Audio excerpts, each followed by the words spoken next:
This is a podcast from the Bugle. The system is simple, binary, foolproof. Famously flightless, the British can come only by land or sea. And due to an unfortunate stain on their only Bible, the congregants of the Old North Church believe it's a sin to own more than 2 lanterns. All you had to do was wait, watch, and relay the signal to Paul Revere, and yet here you are, staring blankly into his impatience. Well, he says again, by land or by sea? You don't want to answer, but you must. I don't know.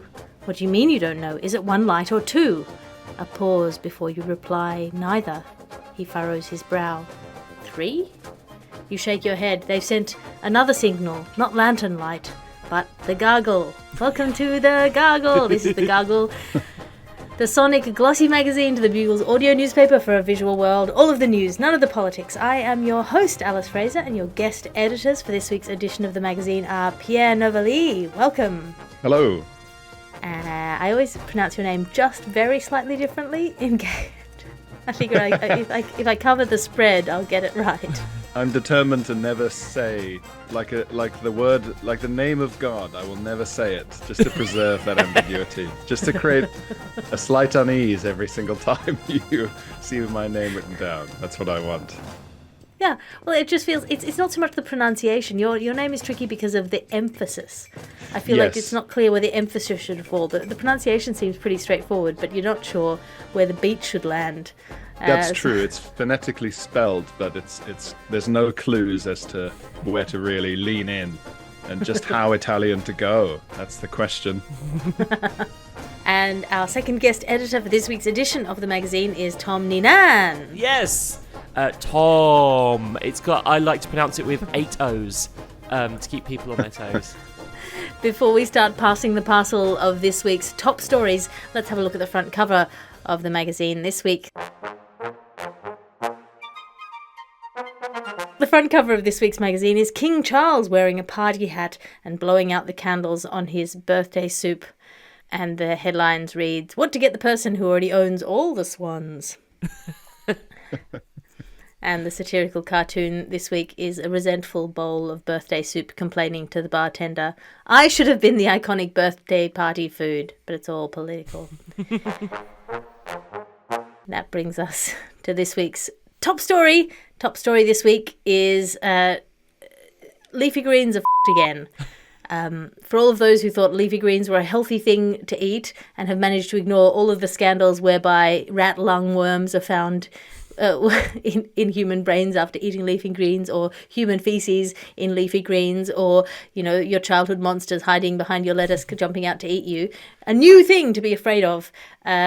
Pierre, you've eaten a lettuce before. Can you unpack this story for us? Yeah, it's good news for people who performatively avoid salad. But unfortunately, well, is it though? It's a mixed picture for those guys because it's a mixed bag. It's a mixed, washed and ready to eat bag, because those guys they've been given a legitimate reason perhaps to avoid leafy greens, but it does involve being health conscious, which, as we all know, is gay. So bad news for people who performatively avoid salad in that case. A mixed picture for them.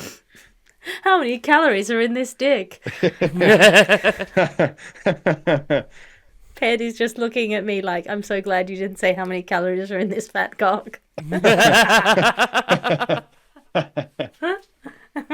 Sorry, carry on. So it turns out something I did not know. Car tires, I knew car tires, or presumed that car tires contained chemicals, but I didn't know the chemicals could go on holiday.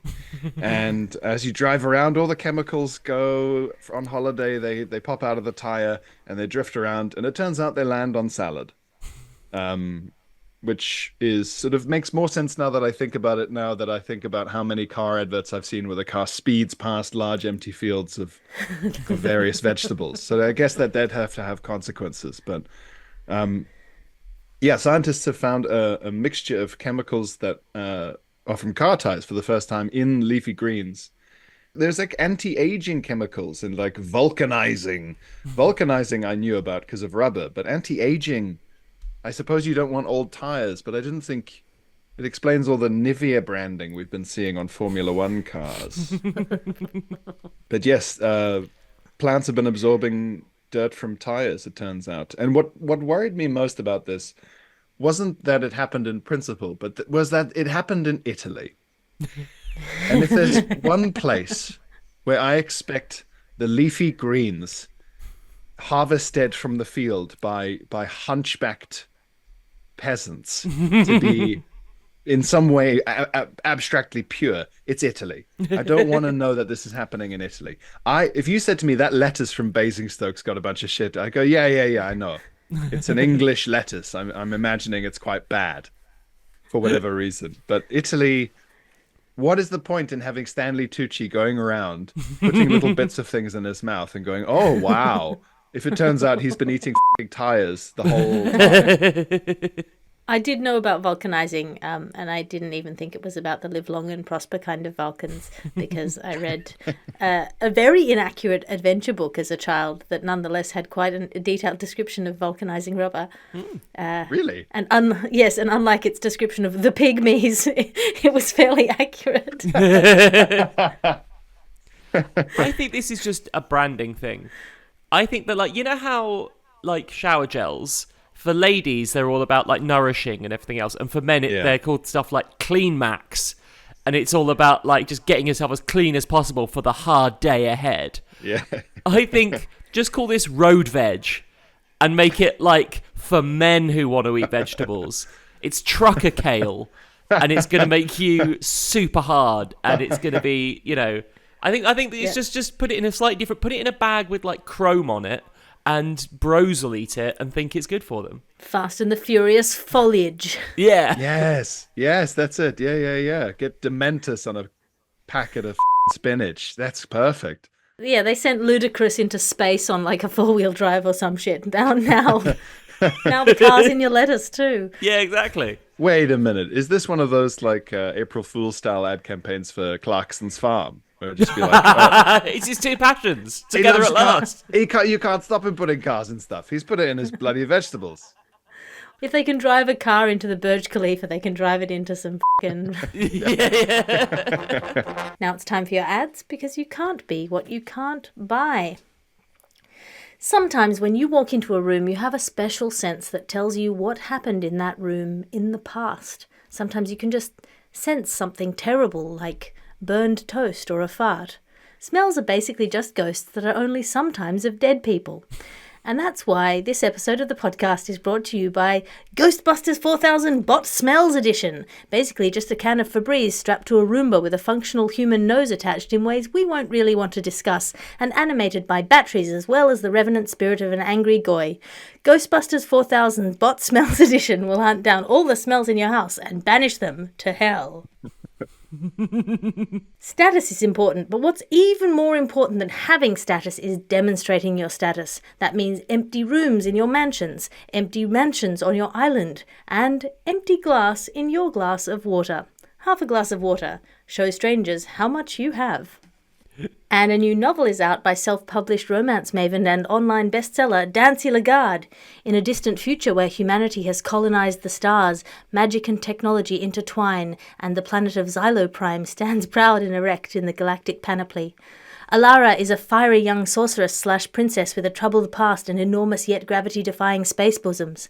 Born into a family of powerful magic users, she struggles to control her unpredictable abilities and breasts while navigating the cutthroat world of interstellar politics and training as a night guardian in the Xyloprime Special Forces. But when a mysterious stranger, Zephy, enters her orbit, her life takes an unexpected turn for the sexy. Zephy is a notorious space pirate renowned for his daring heists, his roguish charm, and the glimmering sheen of sweat on his improbably tanned galactic abs. Encountering Alara mid-heist, he sweeps her off her feet with his enigmatic allure and devil-may-care attitude and arms, igniting a passion that defies the cruel anti-pirate bigotry of her guardian family and the menacing realities of their very different worlds. But even as Alara and Zephyr delve deeper into their forbidden love, they find themselves embroiled in a conspiracy that spans galaxies. Mind-blowing zero-G sex is one thing, but what about when one of Alara's bosoms get infected by a rogue AI and starts achieving sentience and trying to join a union? When the fate of the universe hangs in the balance, will their love be enough to save them, or will they be torn apart by forces and bosoms beyond their control? Star-Crossed Sorcery is a thrilling tale of love, betrayal, adventure, and bosoms that will leave readers spellbound until the very last page. And that's your ad section for today. I like how your response is just nodding. Yes. It's good. Just I've read enjoying it, just having a great time. We got pre-copies, so. Yeah.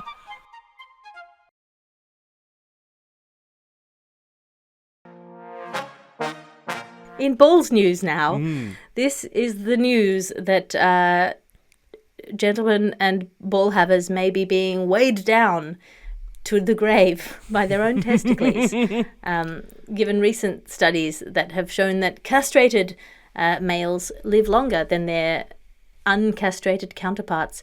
Tom Neenan, you've been juggling recently. Can you unpack this story for us? Yes. All this time, men have been stowing little Judases in their undercarriage. All this time, just plotting their demise. Et tu, testicles. Because Kat Bohannon, I think that's how you pronounce her name. It's not a hard name to pronounce. I've just mangled it. Was talking at the Hay Festival, and she said she's written a book, and in it posits the idea that basically men who have testicles live less time than men who have had their testicles artificially, no, just removed. That's I don't know what the natural version of that is. That yes, indeed, ball havers, and that the this is based on the fact that the average lifespan of 81 eunuchs born between 1556 and 1861 was 70 years old. Fancy that, which is a lot better than a lot of their counterparts who did have balls. I mean, is it causation or is it correlation? Is it Yes. just that once someone's chopped your balls off, you're like, I'd better be careful because I know how bad things can get. Yeah, it's a case of fool me once. Fool me once. Also, aren't the eunuchs like part of a court or something? Whereas, wouldn't the men who have balls be out fighting wars? Isn't that how it works? So, like, aren't you sort of slightly protected in that sense? Yeah, you generally, I think, we're either in a harem or singing the opera. Those are your options. Those are like your prime eunuch jobs. Imagine if you were a eunuch who just turned out to not have a very good voice. You're just a eunuch who just ran a shop. And people keep saying, is it a eunuch thing to do with the shop? Were you coming in the food? He's like, no. I couldn't do the other eunuch jobs. There were too many of us this year. They've got it all sewn up in more ways than one, so I couldn't get. I have to admit, I went full autism on this and actually read the paper that this is based on. Because I thought exactly the same thing about the. Because if you're a eunuch, your job is to wear silk and scheme. And to just sort of generally go, yes, perhaps you're right. Like that. You know, it's Varys from Game of Thrones, isn't it? And it can't all just be cunning. Some of it has to be about the fact that you're just out of the way. Like, Yeah. Top options for eunuch is vizier or eminence grease. Those are yeah. You have no sort of like heirs to bump you off, but they did try and compare it with other people within the palace. Although I think it's unfair to compare it to the actual monarchs, which they did as well, because they're just killing each other all the time. Yeah. The average lifespan of a monarch in medieval Europe was lower than the average lifespan of a peasant. If you take into account battle and murder. Because imagine being the only guy who gets a bath. You'd kill for that. Yeah, so basically, if you absent yourself from the, from the sort of cut and thrust of the court, in that sense, you're sort of not not getting romantically entangled. You're not involved in love triangles where you might get, murdered in your bed by someone who you've been doing the dirty on. Then yeah, you're more likely to live longer. I don't know what this research is meant to do. I think that Kat Bohannon, can't get her name right, is really overestimating how much I want to live. Like, the importance of me living between, like, 76 and 80 is, like, Yeah. Do you want even more of the most terrible time of your life? Cut off your knackers. And Exactly. Yeah, this is one of the problems with all life extension technology, basically. If they could add 5 years in your 20s and you just went 20, 25, 25, 25, 25, 25, 25. Sweet. Yeah. But that is not what they're proposing. They're proposing... That's not what they do. At 25, you lose your testicles, and then you punch the air at 103, going, ha-ha, it was worth it. Jabbing God in the chest. Tricked you. I got you, man. That's how death finds you, by locating your balls first. Well, in a prison escape movie where they think the guy's in bed, but it's just loads of pillows underneath the duvet. It just pulls the balls away. Yeah. Ah! I thought I Again. saw his balls hanging out from under the duvet.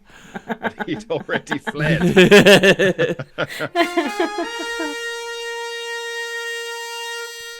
And that brings us to our reviews section. As you know, each week we ask our guest editors to review something out of 5 stars. Pierre, what have you brought in for us this week? I'm going to give 1 star to the experience of having to eat a ball of ham in a loo. I had to eat. I Had to is carrying a lot of weight here. It's the trouble with moments of crisis where it's so hard to explain to people who weren't there why you did what you did. But I ate a ball of ham in a loo shortly before going on stage. I've put the full story on my Instagram, but suffice to say it was an emergency of a kind. My hands were covered in chili sauce. A bottle of chili sauce had burst in my bag. It's a difficult. There were a lot of factors at play, but what had to happen was I had to ball ham up into a sort of apple of ham and eat it so quickly that it hurt my larynx, and then go on stage in front of a group of, I would say, begrudging PhD students. So that I would give that 1 star. That experience, ball of ham in a loo. I'm glad that you explained that there were external factors, because that sounds like exactly the kind of unforced error my 2-year-old would commit. She's got into the habit of demanding a fistful of bread before she goes to sleep, and she doesn't eat it, she just holds it. Of bread? Yeah, of like flatbread. Just wants to know that if she wants a snack. That's good. And it can absorb any sort of nightmares. Tom, what have you brought in for us today? My review might be culturally insensitive, so I guess trigger warning on this one. I've had back problems. Eating a ball of ham in a toilet is neither kosher nor sanitary, so I think we got that out of the way. I have back problems, like everyone who exists. If you don't think you have back problems, you're just on the back problem spectrum, and you're at the end of the spectrum that doesn't have back problems. But I've been trying to deal with this. So I bought a Shakti mat. Has anyone ever seen a Shakti mat? So it's one of these things. This is the headpiece. Look at that, and this is for the YouTube viewers. Look at that. Look at the spiky spikes. So what I do is I lie on it and basically wonder, what information am I trying to extract from myself, and why am I putting myself through this? My back doesn't feel better, it just hurts. And in order to show that this is a fully immersive experience, this whole recording I have been sat on the actual Shakti mat. This thing, it's horrible. I'm not enjoying it at all. It says things on the side, like you can see here, like on the side of the head cushion, like humility, compassion, energy, creativity. It is not showing me any of these things. It should just be in block capitals.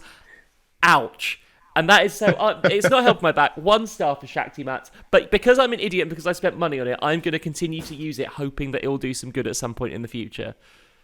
I mean, is essentially the premise that you feel better when you've stopped doing it? Yes, exactly. Yeah. So in that sense, yeah. I like humility on there. That's humility. Am I meant to feel humility? Or yeah. You're walking around the house. Honey, have you seen my spiked humility roll? I'm feeling prideful and I need to bring myself down a peg with my torture mat. Yeah, it really does. To be fair, it's nailing that side of things. I think it is based on the bed of nails premise in some ways. I don't remember anyone saying of the bed of nails it's either relaxing or has health benefits. Yeah, I don't think people gathered round that guy in a sort of bustling marketplace as if to say, God, he looks great, doesn't he? The most relaxed man in the whole market. So 2 by 1 stars in our review section this week. Yeah. Big moves from our reviewers. That brings us to our fake waterfall news now, and this is the news that the tallest waterfall in China has been proven to be have had some sort of plastic surgery. essentially. A hiker posted a video showing a pipe hidden in the waterfall, which had been used to boost its outflow. Tom, Neenan, you've looked at a waterfall before. Can you unpack this story? I have. I want to tell you the story of the Yuntai Mountain Waterfall, billed as China's tallest uninterrupted waterfall. I don't know what counts as an interrupted waterfall, but this is an uninterrupted one. It continues its flow unimpeded by anyone coming in and going, sort of interjecting with something pointless.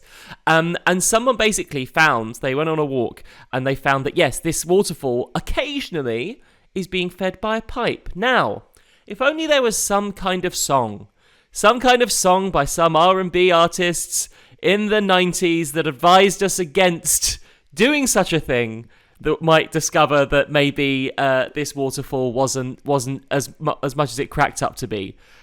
Sadly, we'll never know. We'll never know if that was the case. If TLC ever want to weigh in on the subject, I'd be welcome to hear it. But what we do know is that the people who sort of own, I guess, the waterfall, wrote a letter in the character of the waterfall. To say, I didn't expect to meet everyone this way. As a seasonal scenery, I can't guarantee that I will be in my most beautiful form every time you come to see me. Adding, I made a small enhancement during the dry season, only so I would look my best to meet my friends. Someone had to sit down and write a letter in the voice of a waterfall, and I want to know how many letters were like, no, that's a bit casual for the waterfall. The waterfall maybe is a bit more formal. It has a bit more like stature, and I wonder how many notes they went through to really nail the voice of this waterfall. But nevertheless, I'm glad it exists. I'm glad that this waterfall now has a voice, and I wanted to see it do other stuff. I'd love to hear this waterfall's opinions. I want this waterfall to, I don't know, just sort of start maybe keeping a diary. I wasn't interrupted today. I wasn't interrupted yesterday. That kind of thing. I cannot imagine the f***ing terror of the Communist Party official in charge of whatever national park this is in, when he knew that, whatever commissar or whatever waterfalls was coming to visit, and the thing had dried up, and he's just going, do I put a pipe in? Do I just tell them that it's summer, so there isn't a waterfall? But the commissar is expecting a waterfall. He spoke to me of how excited he was to see the and just the years of stress, the telltale waterfall. Every summer when it dried up and people still going, wow, it looks great. Just sitting there going, yeah, great from down here. Great from down at the base where you can really look up and see the waterfall. No need to look at the river. It's just a river at the top. That's the funniest thing about waterfalls. It's just a river till you get to down here. So we should probably stay down here and not hike anywhere near the inlet. I would say the inlet is the dullest part of this national park. But I felt so sorry because obviously, there's no win, is there? Because you're going to get so much shit from people for it being dried up. So you have to chuck in this pipe and turn it into Disneyland. But yeah. Now he's in trouble for faking it, so he's got to write a poem pretending to be a waterfall. I mean, the apology has this sort of simultaneously slightly aggrieved and self-righteous tone as well. I just did it so I would look good for. It's like a Kardashian revealing that they actually did have lip fillers after all. What do you expect of me? I'm not going to not look my best. Yeah. Oh, I'm sorry. Do you want your reality stars to have empty lips? Yeah. Big empty lips. Exactly. And that brings us to our final story of this week's episode of The Gargle. This is the news that if you're mean, you may well be dumb. There are mean, dumb magpies flying around, swooping at your head, trying to steal your eyeballs. Pierre, you see things in black and white. Can you unpack this story for us? Yes, I can. And every now and then, a lovely flash of blue. That's how I see things. Yes, magpies are stupider if they are angrier. It's good news for people whose mum told them things like that growing up. It's true that the bullies are just stupid, even in the bird world. Even in the world of birds, that's true. So it's the University of Western Australia has discovered that magpies that are aggressive towards other members of their group tend to not be particularly smart. So the two things that made you smarter if you're a magpie were it being part of a large social group and being bullied. So we're seeing more and more evidence throughout the animal kingdom of the nerd jock dynamic. They gave these birds a sort of test where if you pecked a sort of bits of colored wood, if you pecked the right bit of wood, you got some food.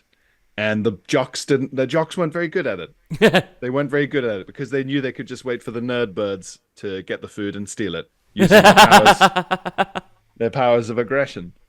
And magpies are very smart animals, so I suppose, I trust this. I think this is probably right. Am I also right in saying that magpies in Australia are much more, like all Australian fauna, they're like bigger and angrier and crazier? Is that right?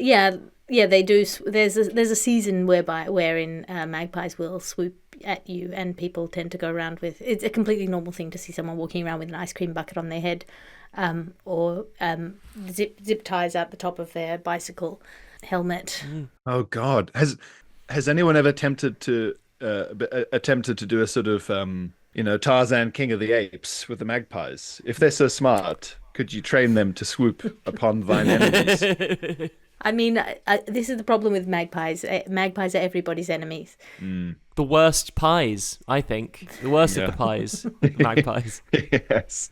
You say that's interesting because in the UK they're just they're like sort of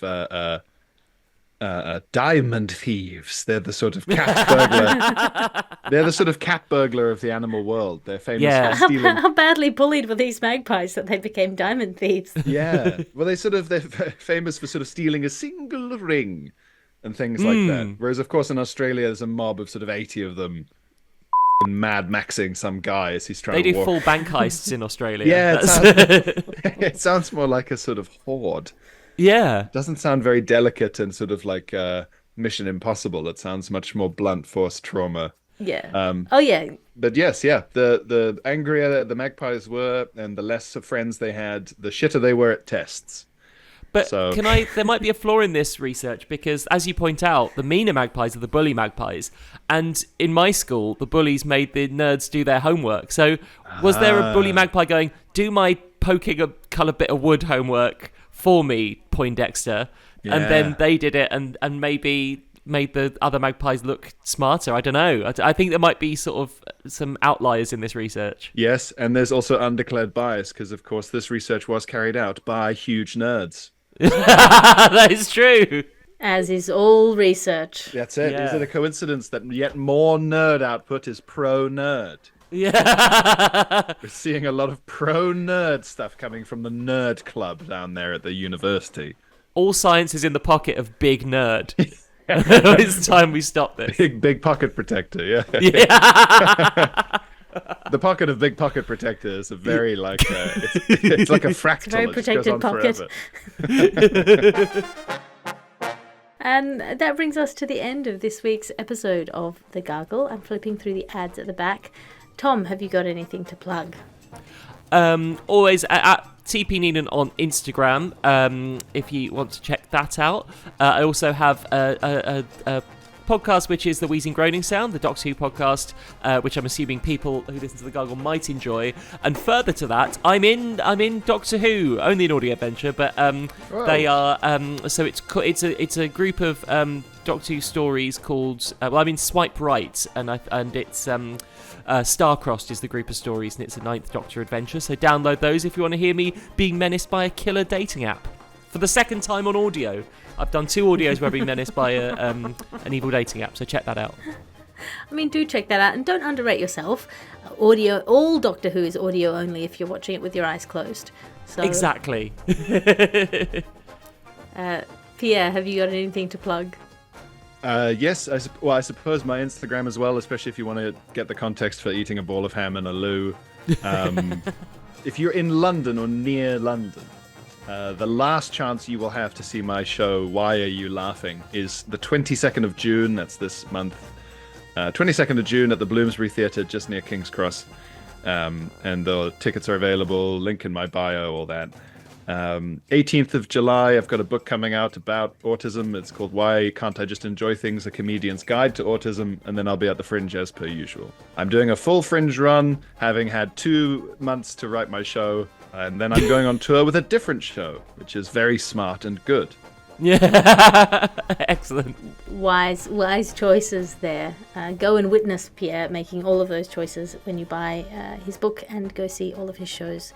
You can find me online at patreon.com/Alice Fraser. It's the one-stop shop for all of my stand-up specials, podcasts and blogs, as well as my twice-weekly writers' meetings and our salons where we chat about stuff in a Zoom room. I'm also doing some writers' intensives in London and in Tokyo, which will you can find out by going to patreon.com/Alice Fraser. I'm not plugging the writers' retreat anymore because it's all full up, but there will be more of that coming because the first one filled up real quick.